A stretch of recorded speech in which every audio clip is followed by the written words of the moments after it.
The Black to the Future blog.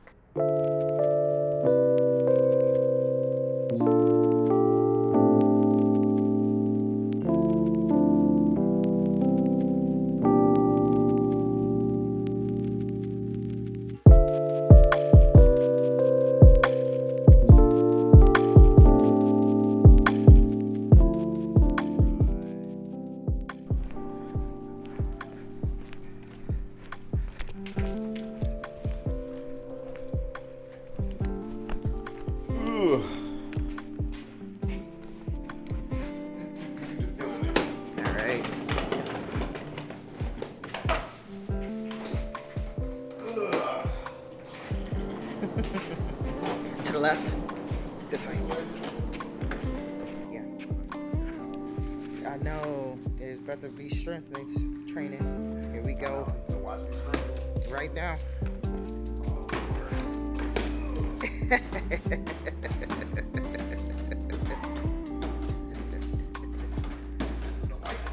Oh my God. All right, here we go.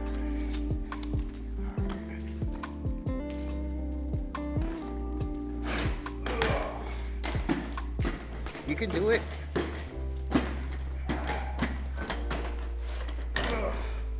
That's that training.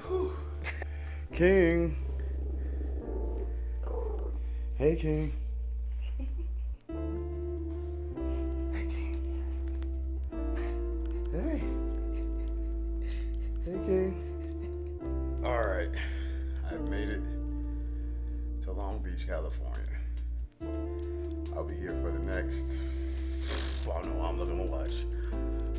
You'll be seeing a lot of LA shots, me hanging out with my friends, and this little dude. King, come here. This little guy, look at that guy. Come here, King.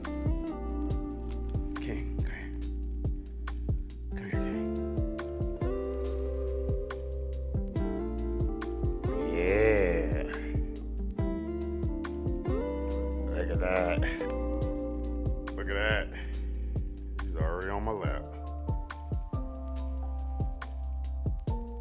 Look, now he's a cuddle freak. He won't let me not cuddle him. See, watch. What up, what up? I'm out here in Long Beach, California. It's bright as hell outside. Walking down to the beach. It's supposed to be like a 10-minute walk, so we're gonna see how long it take me. Yeah, I'm glad to be out of Chicago. Glad to be in some warmer weather where it's not freezing, because it was like 18 degrees the day I left. We had a cold snap where it was like -10 outside. Couldn't even feel my face, couldn't even think. It was just so cold. It was crazy. I couldn't do it. It reminded me of all the reasons why I wanted to leave. I just cannot tolerate that level of cold anymore. Also, you gotta have some real strong arms to do this. Shout out to Casey Stern, Vegetable Police / Camera Conspiracies, because, man, holding up this camera, trying to walk and see what I'm doing at the same time, I don't know how these fools do this. This is crazy. Like, I gotta walk straight. I gotta look at the camera. I gotta make sure I'm in frame. I gotta make sure I'm not shaking too much. I gotta like ninja walk just to make sure the camera doesn't shake too much. Just make sure I'm seeing where I'm going, walking down the street. I brought the quick bag with me so I can have the Tamron 35 to 150 millimeters out with me, and I could shoot some birds or seagulls, or I don't even know what the hell out here, to be honest with you. I don't really know much about California wildlife, bald eagles, but I don't think it's still awkward filming myself in public and talking to a camera. It just feels very weird.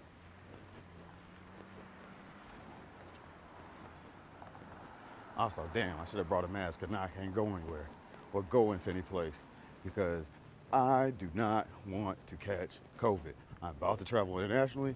Do not need that in my life. All that wheezing. No, I'm good. Super good on all of that. Actually have it pointing this way, looking at my walk as I'm walking. Isn't that nice?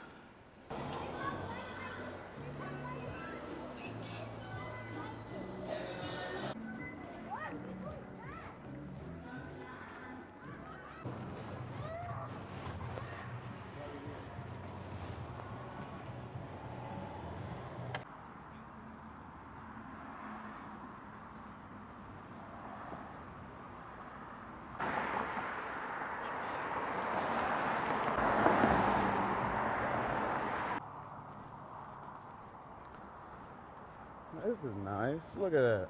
This is real nice. This looks super dope out here.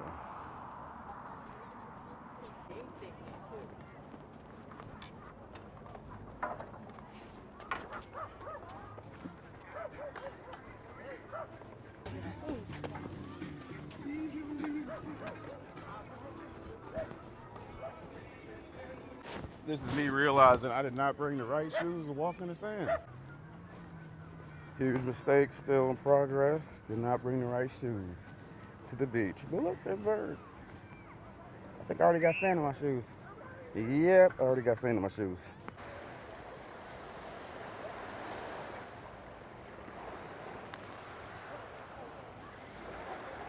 What's up, Mr. Seagull?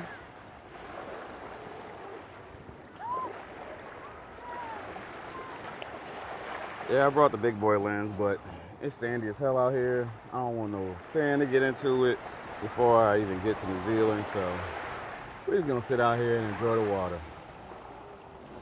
The way I'm having to walk to prevent sand getting any more in my shoes than they already are. I feel like just goose stepping. It's like I'm marching. Like I'm trying to walk as flat as possible in the sand. And it's bull. Yeah, it smells like weed over here. I am fully comfortable with filming in public now. It's almost like selling weed. First time you're like, man, I'm gonna get caught going there. I'm gonna get caught with the money. They don't know. And second time you be like, you know, gotta be extra careful. You know, gotta make sure, look out the window, make sure nobody watching. Which ain't nobody watching. You just sold weed for the second time. And then by the third time, fourth time, you be like, all right, make sure y'all don't smell like nothing. Bing, bang, boom, jump in the whip. Make sure you stay in the speed limit because the golden rule, one felony at a time. And yeah, you good to go. You never saw weed before? Neither have I. That is all anecdotal. You know the crazy part about this expensive ass camera? People really be thinking I know what the hell I'm doing with it. Like, bro, I just got this thing like 5 months ago. I don't know what I'm doing. Hell, I don't know if this is gonna turn out good. I'm just guessing. I'm guessing with all the videos I upload.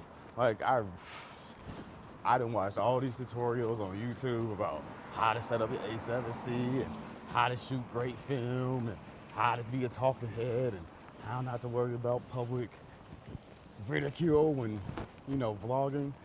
But you know what? Nothing substitutes actually doing this shit. Getting outside, shooting a video, and doing it. Like, there's no substitute for it. I could watch a million YouTube videos on how to do this and how to edit it, but until I actually sit at the computer, it's all theoretical. It's all a haze. It's all a cloud of thoughts and ideas. You gotta make that real. Kind of like moving to New Zealand. It's pretty much just always been a cloud of ideas until 2021. January 6th, I was like, yeah, I gotta get up out of here. Can't do this no more. Absolutely not. Every time I'm in LA, I feel like I'm walking around Los Santos. It's bright as hell outside. I gotta go get a COVID test for this flight. Shouldn't take us more than 10 minutes to get there. I don't want to shoot from here because I feel like this is the let me rant about black women angle if you see on YouTube. Mm-hmm. Like, you see a black man from this angle, you're like, oh, he about to talk shit about women. Mm-hmm. For sure. It's just funny to me because it's like, you ever consider that you're broken, your personality is unpleasant? That's why women don't like you? Mm-hmm. Especially particularly black women. Like, maybe women that you date don't want to hear about these hoes 5 minutes into a conversation, and that's all you got. Mm-hmm. Like, go out there and lift some shit, nigga. Like, go build a bridge. Go do something other than complain about women. Like, it's weird. It's weird. It's weird to me as a man to sit and spend your time you got in front of a camera. You can talk about literally anything going on in your black ass life, and your first thought is, I'm complaining about these women folk. Like, dog, like that's top shelf the corniest thing I've ever heard. Mm. Top shelf. All right, we made it to the second place. Where's my glasses at? Wait. So, got my nose poked, which actually wasn't bad. The first time I got a PCR test a couple years ago, it felt like that lady was pushing up against my third grade memories. Like, it was terrible. But anyway, let's talk about why you should never book your PCR testing through TrustAssure. It is a garbage application. They have tons of complaints from the Better Business Bureau about overcharging, people not getting their appointments, people being like I was. This is the second location I've been to. First one, didn't even do PCR testing. No idea why they took my $140 to take me to a place that doesn't do PCR testing, but that's what happened. I would recommend you book through CVS or book through a local provider that can give you all the information you need, because you have to have where you took it, who took it, when the results came in, all that jazz. So, check Delta United website about what needs to be on your PCR test. But I'm telling you, do not use TrustAssure. They are a scam. Absolutely believe it's a scam. It's an absolute scam. Don't use it. Book your own PCR test, find something local, but do not trust their PCR booking and appointments and all that. If they send you to CVS, just go straight to that CVS website or call that CVS directly and book your appointment. Do not use TrustAssure. Promise you. Waste of your money, waste of your time. It's very stressful. Only thing that was actually kind of smooth was, quote unquote, getting my refund. We'll see in 5 days, whether that business days, whether they actually refund me or not. I'll be looking for that refund on Friday. Best trust and believe I'm gonna be looking for it, because that whole situation was just ass. You got me running around. Now I gotta wait extra day for my Amazon packages, all because everybody want to play around.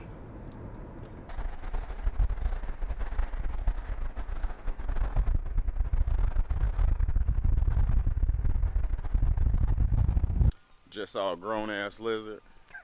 Almost scared the shit out of me. I ain't like that. Almost there.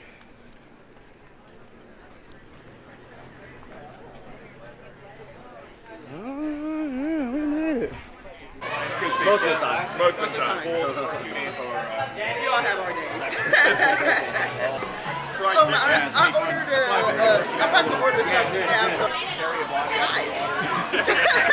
I am out at Canadian Pizza or Canadian Grill and Pizza, or Pizza and Grill. I'm not sure, but I'm out here waiting to meet my homeboy Larry, and gonna grab a bite to eat. My birthday twin brother from another mother. We've got to hang out, kick it. My last real evening in America. I am out at Canadian Pizza or Canadian Grill and Pizza, or Pizza and Grill. I'm not sure, but I'm out here waiting to meet my homeboy Larry. Out here with Larry. So apparently I misread what was on the Alfredo pizza, and it's got sausage, mushrooms, onions, just a lot of things that all the things that I don't normally eat, and I'm like, ugh, but I already got it. So, but it's actually good. It's actually pretty good. I'm not mad at it. It's actually decent. see people's faces again. Like, half of y'all ugly. Right. Nobody wants to see. Like, I be thinking that in my head, and I don't even want to like say it out loud to my chorus. Like, some of these people need to put a mask back on. Right. You look much better. The mask was doing you a lot of favors. Hello, saving us all. I have been for that long, but like I don't remember, because we had to fly from Switzerland to Switzerland from New York, and then from Switzerland to Dubai. It's crazy, like how surreal that place is. Why you say that? Like, a place like that shouldn't exist. Oh, yeah, You're in the fucking yeah. middle of the desert, and there's like greenery everywhere. Like, this is not real. And then, like, in the main like center of new downtown where the Dubai Mall is, like, they have like this marble street. So like all you hear is like cars like screaming, especially because when sports cars go down the street. Yeah. Cars are not supposed to drive on that type of material. Like, what are you doing? They just spending money just to be spending money. Like, let's try this. We got it. Let's all that oil. We can do whatever the fuck we want. It's what do you call it? A monarchy. Is that what Yeah, it is? monarchy. Yeah. So like you have a ruler like dictating like how everything goes. You have the opportunity to like create such a beautiful place, like an oasis for people to be able to eat well, live well, all get paid decent amount of money. Nope. And You follow capitalism. Right. You got poor people on the streets, and you got like marble streets, blocks from like that. Mind blowing. Yeah, I know. And the crazy thing about it is like, from what I understand, Emiratis are like less than 5% of the actual population. 11%. Yeah. So it must have went up. Yeah, so it's 11% of the population is Emirati, and the 88% are just foreigners. Yeah, from everywhere else. Yep. So you created this mecca to capitalism. Yes. And then we did like sandboarding. I was hella scared because I was like, you want me to go down that with this? And my ass actually, I did pretty well. I was like, okay, I got this. I can do this. This works. Went to this shisha place, Mm-hmm. and like they sit you down like reservations for dinner and stuff, and they ask you what do you want. And there was this table of like, they had to be like linked to royalty. They were all wearing white, and they all greet each other, and they all do the kiss thing, and like some of them kiss on the lips. So I was like, okay. And I know it's like, we're so ingrained here in the States that it's like, man, don't do that. You don't even hold hands. But like, as they're talking and having conversations, they're embracing each other, like holding hands, and it's just like, that was kind of cool to see. Mm-hmm. But like such a like mind fuck. Because they're so patriarchal society. It's It's like, you can do that, but don't put no dick in my ass. Like, that's where I draw the line. So it's like you can't even be on like apps in Dubai. And if you are, like, nobody shows their face because there's a risk of like out and going to jail, right? Or worse. Right. So, but like you will see gay people out. Like, we know. So like we went to brunch one time and it was like 5 of us because he had friends out there that were visiting from London, and then they knew some people that were out there, so it was like 5 or 6 of us at brunch, and it's just like, I'm just like looking around like, do they know we gay? So Do they know we gay? I don't want to like, do not want to get kicked out of this country or go to jail. And then I'm from the Midwest, so I already have a draw. And then I lived in New York for 7 years, so I've incorporated so much slang and stuff from there. So like, right. I have a lot of unlearning to do. Yeah, that's the problem with me moving around. I picked up slang from everywhere, so I sound like I'm from everywhere now. Everybody called me East Coast though. Huh? Everybody calls me East Coast. And I'm like, I'm not from there. But it does, I feel like being on the East Coast changes the speech patterns a little bit. Changes the way that you see and think and treat people and how you look at people too. Yeah. Cause like, you don't have the patience for idiots. Right. You don't suffer fools in New York City. No, we're not doing that. We're not doing that. Yeah, absolutely not. I don't know why people think that's some hot shit to be rising and grinding, like working all day. For what? Like for me, my rise and grind, like I spend like a couple hours on like personal development and stuff like that. Like I write in my journal, I do some self-care, I do my yoga. So I'm up at like 5:30, but I'm not grinding. I'm trying to make myself a better human being and have a more enjoyable life. These niggas be waking up. Hey, no. I ain't doing that. I wonder why you angry. You're working all the time. Any last words of advice before I go? Enjoy life. Don't take yourself too seriously. Take care of yourself. Take deep breaths. Smell the roses. Listen to the ocean. Listen to your body. If your body needs to purge, if it needs to cry, if you need to yell, if you need to scream, do it. You have an opportunity that a lot of people don't have. And like your grandma said, if it was me, in a heartbeat, like, take advantage of this opportunity. And like, we just talk about timing is everything, so there's no coincidence. So enjoy it. I can't wait to see you in 9 months, I think. Yeah. 4. No, wait. It's No, March. it's March. 7 months. 7 months. My birthday's in 7 months. And good luck. Last of all my stuff. This is everything we'll be living out of for a while, for a couple of months. We've been living out of these for 3 months.